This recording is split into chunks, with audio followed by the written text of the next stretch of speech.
Mulheres que correm com os lobos. Descansos.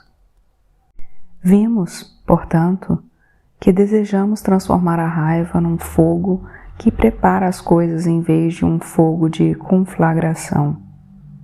Vimos que a elaboração da raiva não pode ser completa sem o ritual do perdão.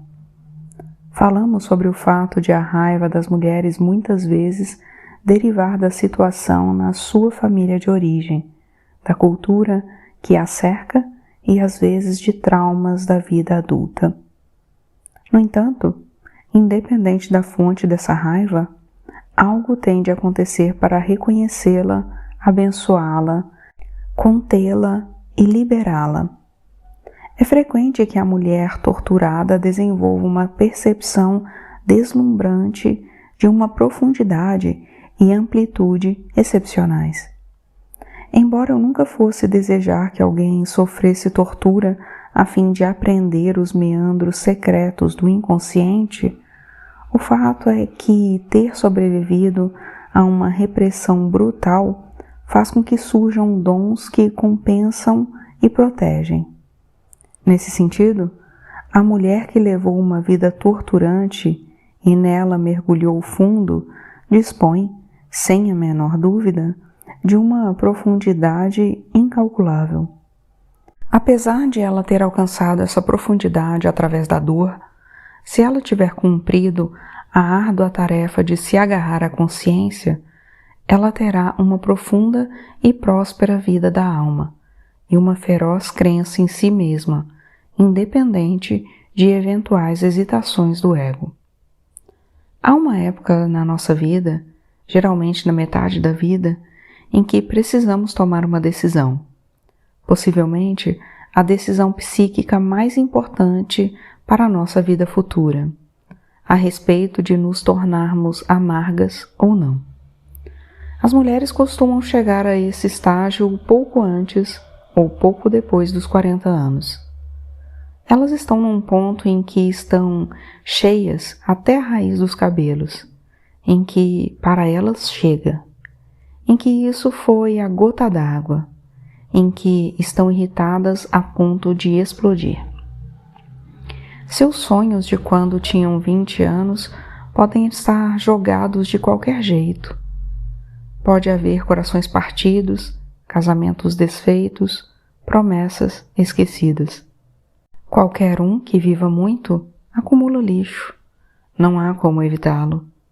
No entanto, se a mulher quiser voltar à sua natureza instintiva, em vez de mergulhar numa atitude amarga, ela renascerá, revitalizada. Nascem ninhadas de lobos todos os anos.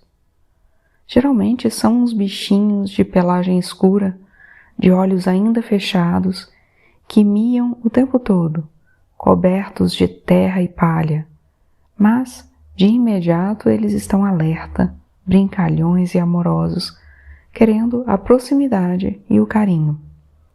Eles querem brincar, querem crescer. A mulher que volta à mulher selvagem também voltará à vida.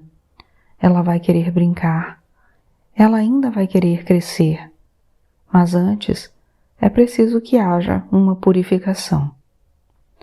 Gostaria de lhes apresentar o conceito dos descansos. Se você alguma vez viajou pelo Velho México, pelo Novo México, pelo sul do Colorado, pelo Arizona ou por certas partes do sul dos Estados Unidos, terá visto pequenas cruzes brancas junto à estrada. São os descansos, sepulturas. Você também as irá encontrar à beira de penhascos ao longo de estradas especialmente lindas, mas perigosas na Grécia, na Itália e em outros países do Mediterrâneo. Às vezes as cruzes estão reunidas em grupos de 2, de 3, de 5. Há nomes de pessoas inscritos nelas. Jesus Mendes, Arturo Bueno Fuentes, Gianni Abieta. Às vezes, as letras são formadas de pregos, às vezes são pintadas ou entalhadas na madeira. É comum que essas cruzes sejam profusamente decoradas com flores verdadeiras ou artificiais, ou que cintilem com palha recém-cortada grudada a taliscas de madeira, fazendo com que brilhem como ouro ao sol. Às vezes, o descanso não passa de 2 varetas ou 2 pedaços de cano amarrados com cipó e enfiados no chão. Nos trechos mais pedregosos, a cruz é simplesmente pintada numa grande pedra junto à estrada. Os descansos são símbolos que registram uma morte. Bem ali, exatamente naquele ponto, a jornada de alguém pela vida afora foi interrompida inesperadamente. Foi um acidente de automóvel, ou alguém vinha andando pela estrada e morreu ali de insolação, ou ainda ali ocorreu uma briga. Alguma coisa aconteceu ali que alterou a vida daquela pessoa e a vida dos outros para sempre. Antes de completarem 20 anos, as mulheres já morreram centenas de mortes. Elas iam numa direção ou noutra e foram impedidas de prosseguir. Elas tinham sonhos e esperanças que também foram cortados na raiz. Qualquer uma que não concorde é porque ainda está dormindo. Todas essas mortes podem passar pelo processo dos descansos. Embora esses fatos aprofundem o sentido de individualidade, de diferenciação, de crescimento e expansão, de floração, de despertar e se manter alerta e consciente, eles também são tragédias profundas e assim devem ser pranteados.